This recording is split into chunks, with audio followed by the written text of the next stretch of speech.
start with the Olympics as Team USA rallied from an early 15-point deficit to the Australians behind 23 from U.S. all-time leading scorer Kevin Durant, 20 from Devin Booker. The U.S. found their groove late in the second quarter, going on a 22-0 run, outscored the Australians by 22 in the third quarter alone. So, Robert, what was the most impressive aspect for you of the U.S. rally against Australia? I think it had to be that third quarter because they come out and you get punched in the mouth to start the game off. Then the third quarter, you're like, oh, man, Australia's for real. They got NBA players on. They got stars over there. We need to come out. And I think they came out in that third quarter like most true good NBA teams do, and they punched them in the mouth and say, yo, we are the USA.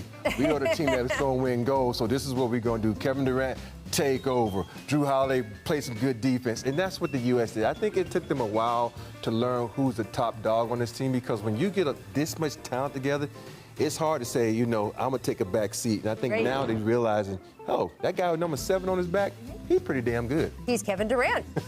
Imagine how awesome you have to be at anything to say, do you know who I am? Like, there's like 20 people in the world who can say, do you know who I am? And it's not ridiculous. And he's one of them. Just where would we be without him? You know, he's the best player in the tournament. Yeah, absolutely. And I am impressed, though, when you mentioned Drew Holiday, right? Devin Booker.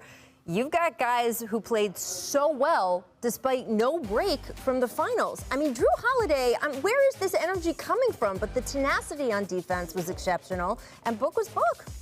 Yeah, these guys flew right from the finals to Tokyo. I don't know how many hours it is changed. It's a lot of hours and just suit up, play after a grueling NBA finals. It's super impressive. The that's a real commitment. I mean, that's not bogus. That's a real commitment. They're playing really well. Drew Holiday's been amazing on both ends of the floor, and Devin Booker is just ready for all of it. He's proven in the last 3 or 4 months, whatever you throw at him, he is ready for it. He's a bona fide superstar. We know we always wanted to compare him to the legend Kobe Bryant, but he's writing his book. Oh, he's doing his own path. And the way he can shoot the ball and the way he can control the offense. And the thing that he's learning also in this tournament is how to play defense also, because we know what he can do offense. I think with him, he said, you know what, we had some moments in the playoffs where they try to exploit me defense. This is a time to work on that.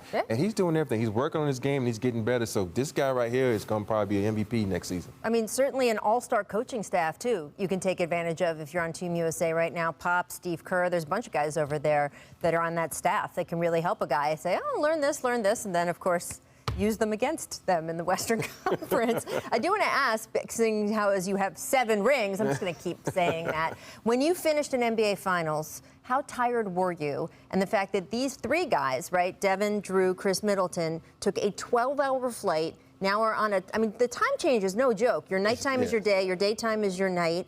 That they're doing this for 2 or 3 weeks. It's hard because you got to think about it. Last season was an unprecedented season because they played every other day. Then you go into the playoffs, and now you got the Summer League games with the USA. And then you think about it. Once they come back, they got, 2 or 3 weeks off before they start their regular season. So for me, I knew when the season ended, my body needed rest. I would take a month and a half off. I mean, not even touch a ball, not do anything. But these guys jump right into another league, another sport, another championship series. So it's hard, man, and it's going to be tiring and grueling. So I just hope that they find the proper way during next season to get the amount of rest because they're going to need it because they want to fight for another championship. They're going to need those guys that are playing for USA. I'm tired after the NBA Finals. And the only exercise I do is getting on the elliptical like an old man in the hotel. And I get jet lagged. I get jet lagged flying out to LA. That's a real thing. So yes, so it is a thing, and I am curious about repercussions back on their regular teams as we go. I had a conversation with Tony Parker and Manu Ginobili one year. I said, yo, the most important thing is us right now winning the championship. And they didn't play for their team the next year, and we won the championship in 2007 because those guys were fresh. That is really, really interesting. We will see. The other semi last night came down to the wire, but Nicolas Batum's game-sealing block gave France the 1-point win over Slovenia. Despite Luka having the 3rd triple-double in Olympic history, Slovenia will play Australia for the bronze. Now the U.S. will get a chance to redeem their loss to France in the group stage with the gold on the line Saturday morning. So that's pretty awesome. Insider Brian Windhorst is covering the USA basketball teams in Tokyo and joins us now. Wendy, what did the Americans learn from that loss to France in the opener of group play? Maybe not start Bam Adebayo and Draymond Green together. That was a fail. Maybe Drew Holiday and Devin Booker, who came off the bench because you may remember had flown in less than 24 hours earlier. They've put those guys into the starting lineup, so they're a completely different looking team. But the one thing that is going to be really important is early in that game, the French caught Durant in a couple of switches, and he had to foul Rudy Gobert. He got in foul trouble. He ended up fouling out in that game in 20 minutes. That is not acceptable. They have to keep Durant on the court, and if they do, they're going to have a great chance to win. But they got to keep him away from those early fouls if the French try to target him that way. Okay, what is Greg Popovich's message to the team heading into this gold medal game? Yeah, so he has brought out two slogans. Both of them are old school slogans.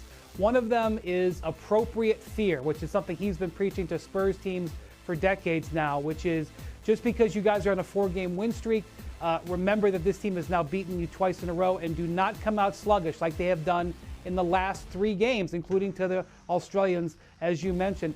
The other is a very interesting scenario that Kevin Durant has now been repeating, is the concept of a strong face, which is in this game, expect adversity, expect trouble, but do not let yourself get down. Always have a strong face, which is a concept he said he's carried over from Mike Krzyzewski. So that's what Greg Popovich is trying to have these guys do.